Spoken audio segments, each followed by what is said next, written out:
In 2025, I am embarking on a makeup no-buy/low-buy journey. I have set forth rules for myself that will limit the amount of money that I can spend and the time periods in which I can go shopping. I have my mind set on certain things that I'm hoping that will come out this year, and I'm really trying hard to be a very mindful beauty purchaser so that I can enjoy the things that I'm really hoping will come out this year. If you are interested in how I have structured my makeup low-buy/no-buy, I will leave the playlist below so that you can see my intro video and you can see how January went for me. I'm here today to give you my February update and also to give you some tips along the way that might inspire you on your low buy or no buy journey. If you're someone that's looking to be a more mindful beauty purchaser and to limit the amount of makeup that you have coming in, my channel is all about trying to inspire you to do just that and helping you to find ways to look within your own collection to avoid buying things when you really don't need it. Right now it's the Ulta 21 Days of Beauty sale, guys, and I know that you might be really tempted. So if you are on a makeup low buy or a no buy, please know that you don't need to buy anything and you will regret it if you do.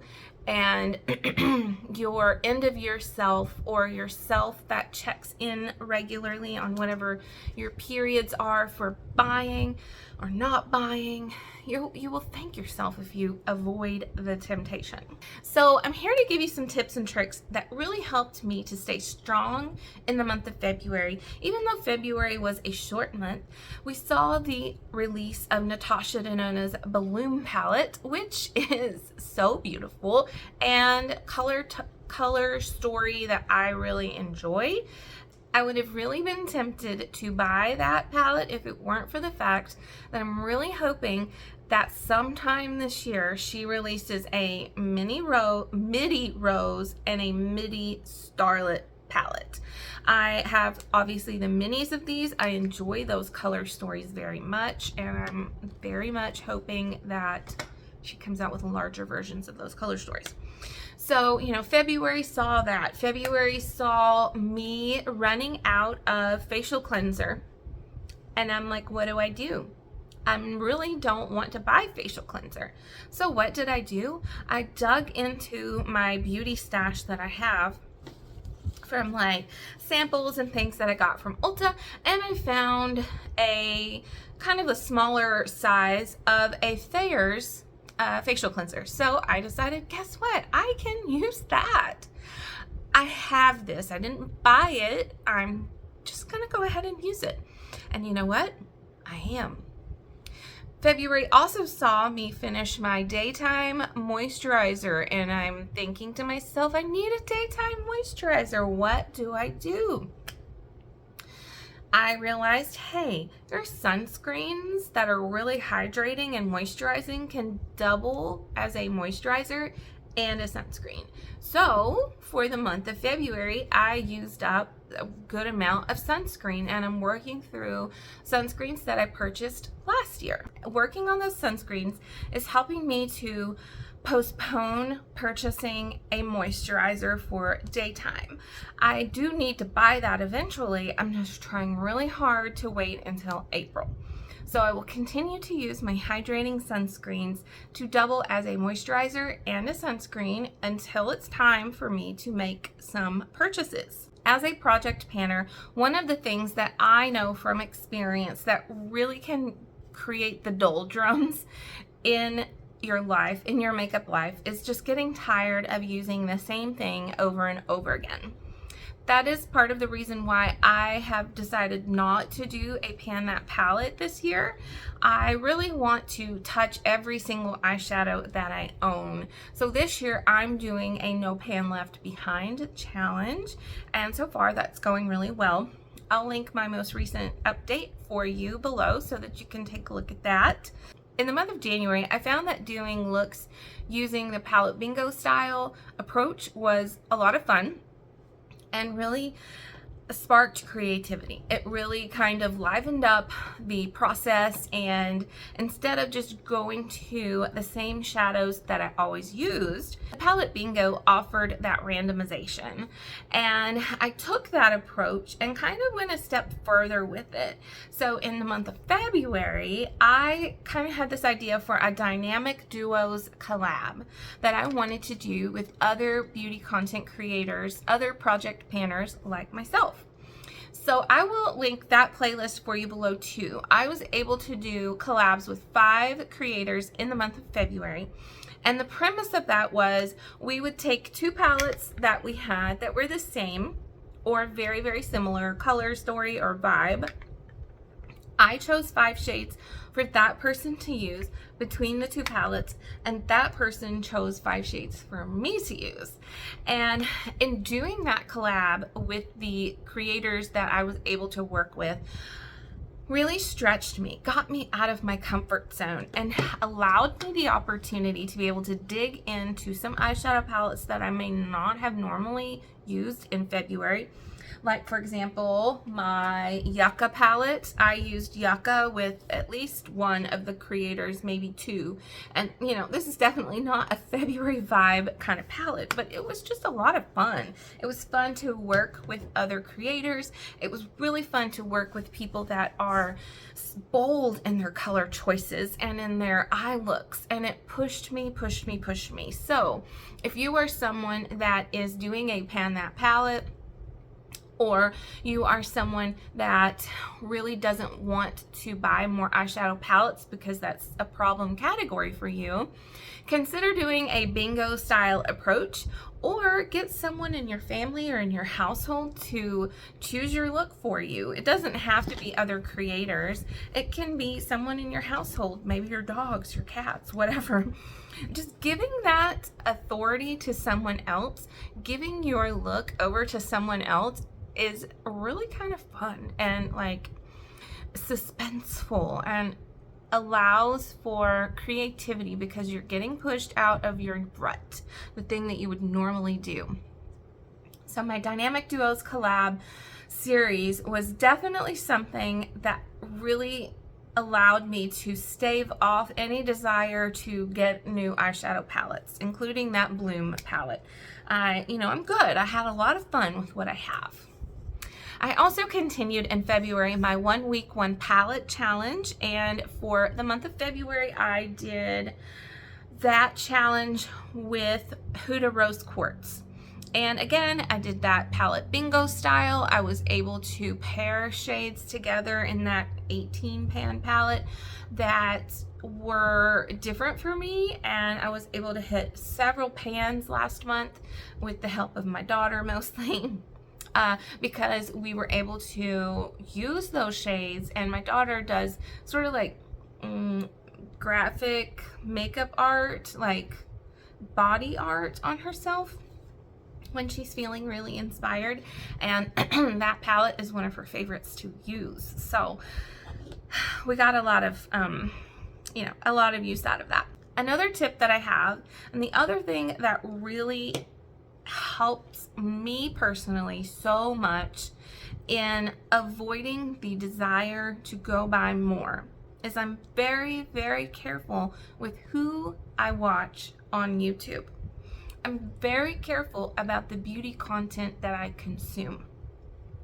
The beauty content that I consume needs to align with my look, my approach to makeup, my approach to spending, my approach to accumulation.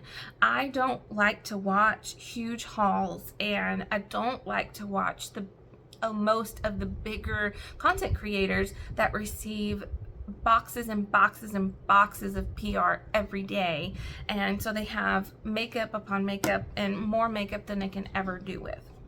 I like and prefer to also watch YouTube. I don't go to TikTok for beauty content.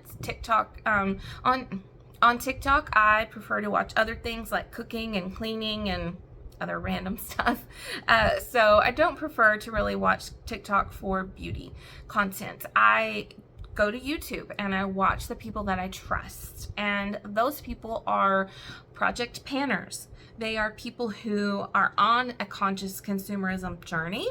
They are people who want to appreciate the makeup that they have and be careful about how much new stuff comes in. They are people who do not promote the overconsumption of goods. They are people who say what you have is good enough, and you don't have to be an influencer, a beauty influencer, to have good makeup. You can have good makeup if it's cheap. You can have good makeup if it's expensive. I also, on the bigger creator side, am very careful about who I watch there too. My most trusted people that I can watch all day long and not be overly tempted is Emily Noel and Jen Phelps.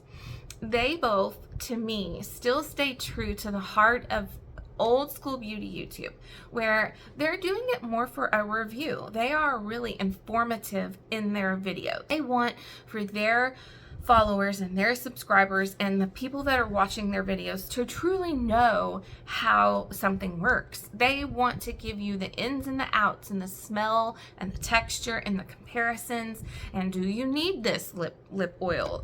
If you have 15 other lip oils, do you need that lip oil? Is it any different? Emily Noel, they both really are actually like doing a lot of drugstore content this year, where the makeup that they are actually preferring to use a lot this year is the affordable stuff, and I find that very inspiring. I trust them. I can watch their videos and not be overly tempted by something because they don't use that gotta have it now language. They use informative, straightforward language. They give their review and their opinion and leave it up to you to decide whether you need it for yourself. And the other category, which is a very small amount of people that I watch, really only one, is, this is very, might seem counterintuitive, okay? But just hear me out, is luxury beauty content creators. Because one, I am not the target market for luxury makeup. I have one luxury product, and that's because somebody gave it to me. I have some high-end things, and I have some drugstore things. But luxury, I don't see the point in me spending my middle class hard-earned money trying to get some luxury makeup, you know? Like, it's fine. So, I'm not tempted when I watch the one person who's a luxury makeup reviewer. And I love to watch Charlotte Holdcraft. Charlotte is from England, and she reviews luxury makeup, but I love watching her for a few different reasons.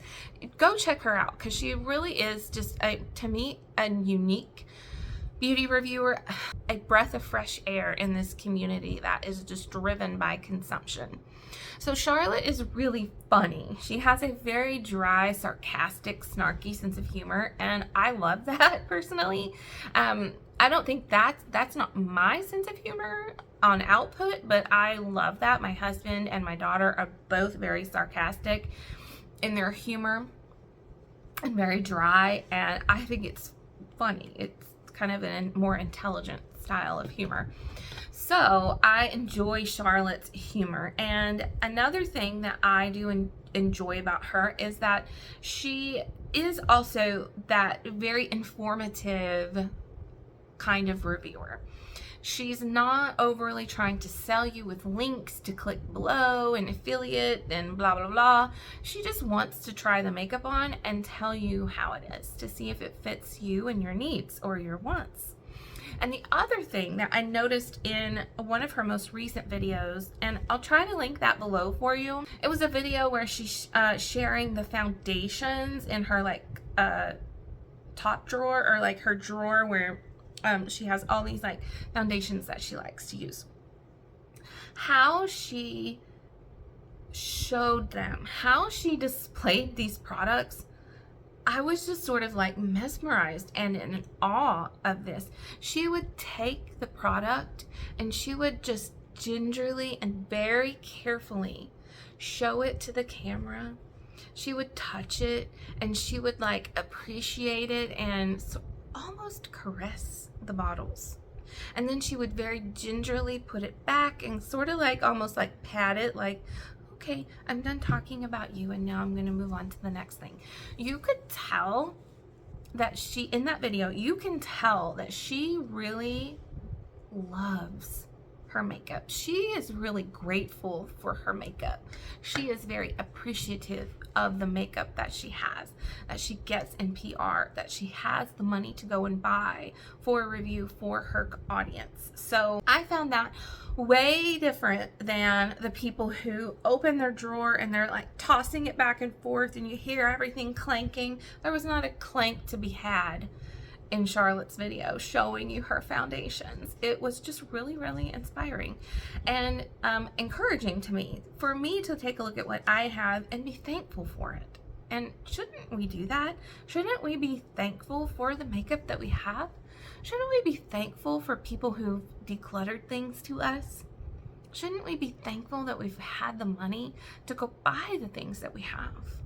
Be thankful for what you have already, and appreciate it and caress it and pat it and tell it it's a good boy, and you're gonna go here and I'm gonna use you one day. One day I'm gonna use you.